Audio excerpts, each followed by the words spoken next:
Sabi dito mga kababayan sa balita ng Philippine Daily Inquirer, Senator calls for inquiry into Manila Bay Reclamation Projects.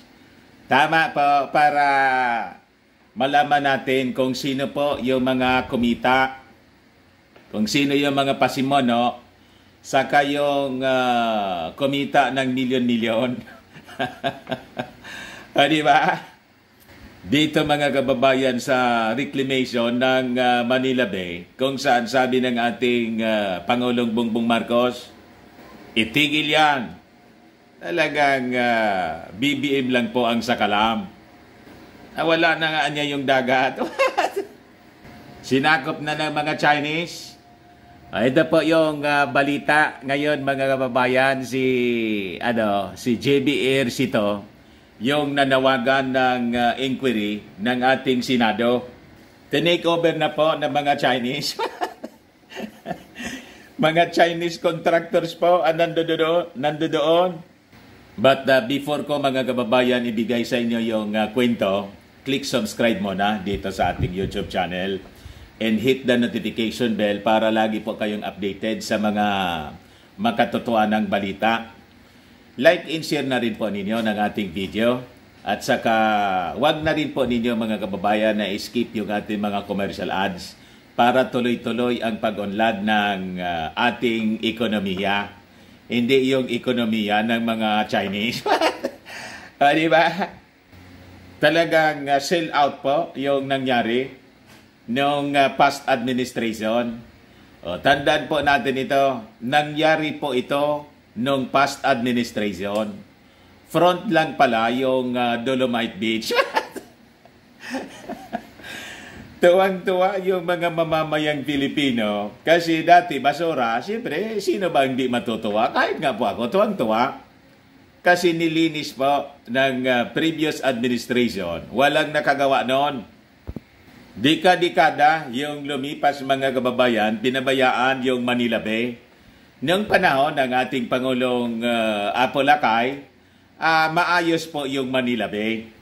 Kasi yung Metro Manila Governor noon, mga kababayan, si Mrs. Marcos. Si Mrs. Marcos, gusto niya maayos yung lahat. Babae at saka beauty queen. Mitikulosa, mga kababayan, si Mrs. Marcos. Sabi nga niya, hindi ko mo niya mahirap. Kailangan nang lilimahin tayo. Kailangan na niya, maayos pa rin. Ganon yung prinsipyo noon, mga kababayan ni Mrs. Marcos, to make over yung mga dilawa. Sinalaola yung ating bansa.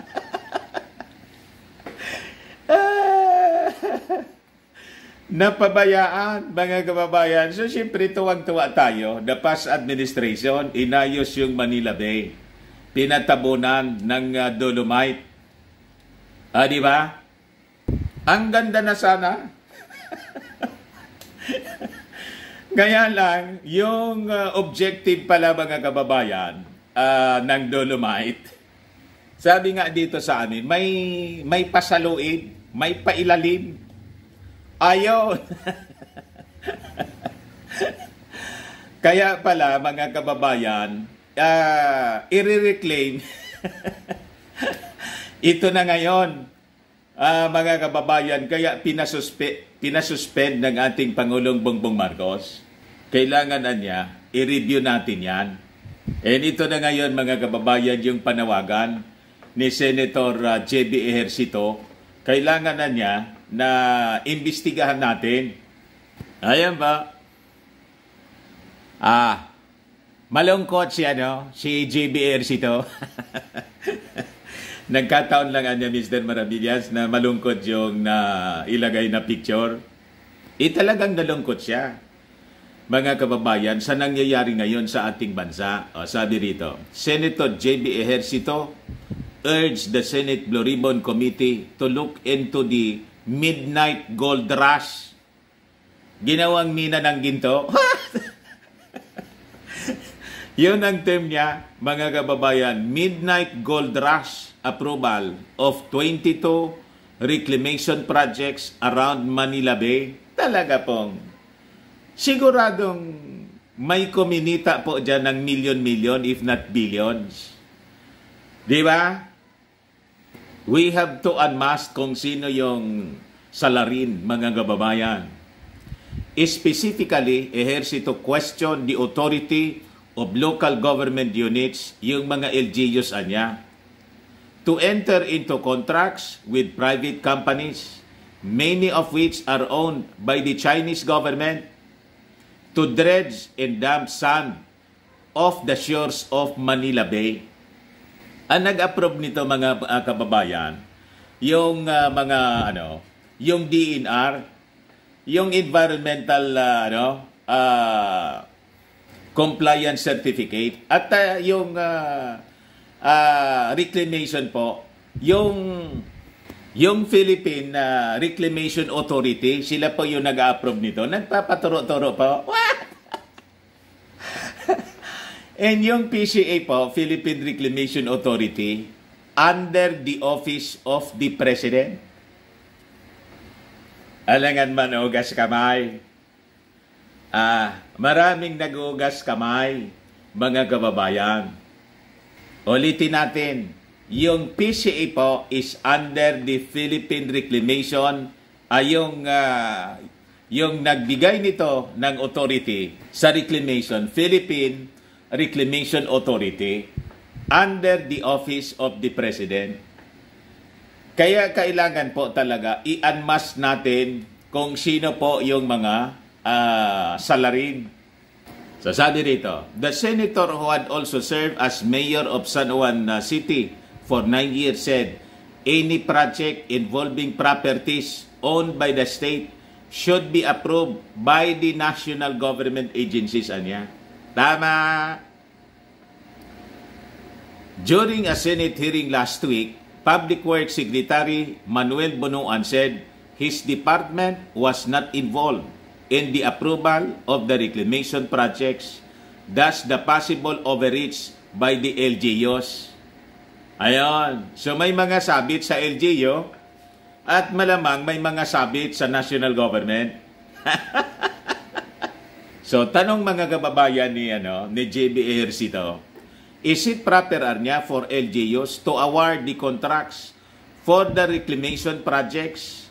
From what I know, all bodies of water niya, including Manila Bay, are patrimonial assets owned by the state. Sabi po niya sa isang interview ng mainstream media. That is why I don't understand what happened here and why the LGUs were authorized to grant the contracts. Ito yung kontrata na po sa reclamation. Iyon nag-approve mismo ng reclamation.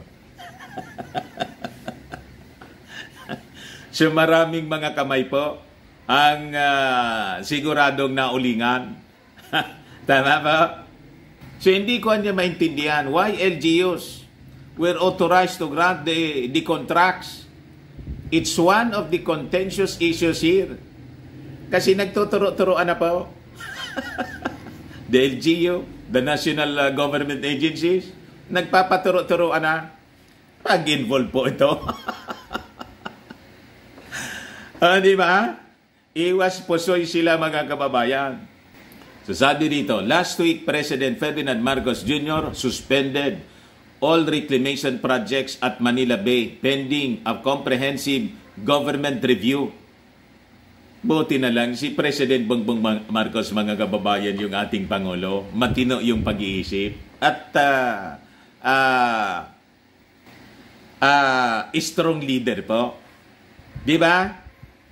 This came days after the U.S. Embassy in Manila raised concerns over the impact of these projects on the environmental plus the involvement in the reclamation of a Chinese construction company that Washington had blacklisted 3 years ago. Ito mga kababayan, incidental na lang, nagkataon na lang mga kababayan, nagkasabay-sabay. What? Di ba? Nasili po eh.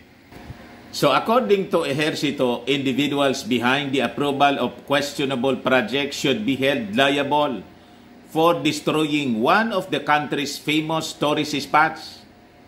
The senator often cycles to the Senate building located along the coast of Manila Bay in Pasay City I used to enjoy the fresh air while riding my bike. Now, you will inhale sand particles, anya.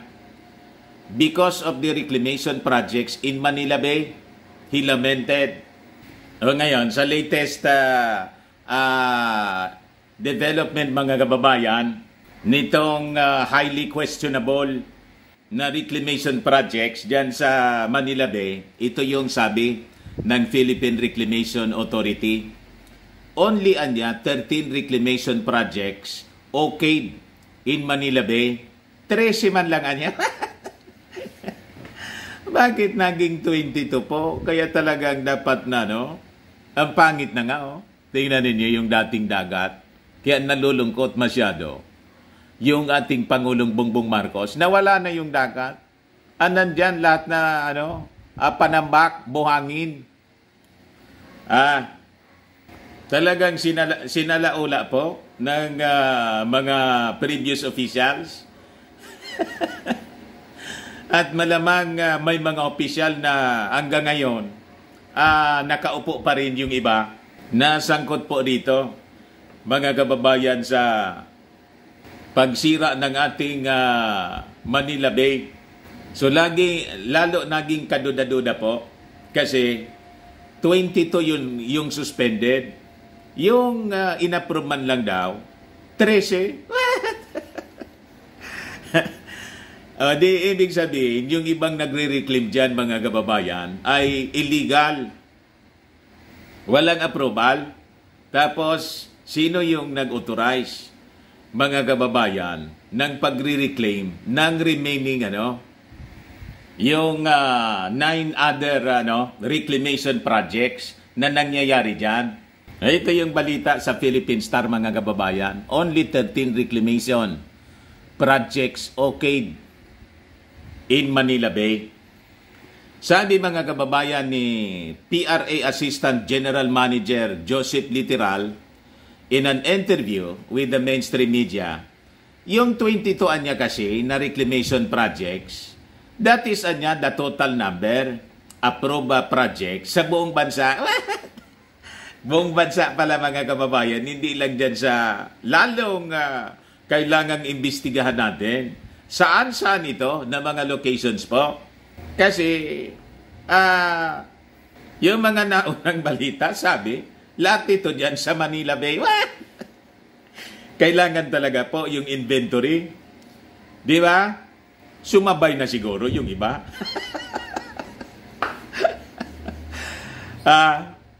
Malamang ganon, mga kababayan, yung nangyayari dyan. Sabay-sabay na niya tayo. Hindi naman anya tayo yan. Hindi na anya tayo niyan malata sa dami. Di ba? According to Literal, only 3 of the 13 reclamation projects in Manila Bay are being implemented now, while the others are completing their pre-construction requirements.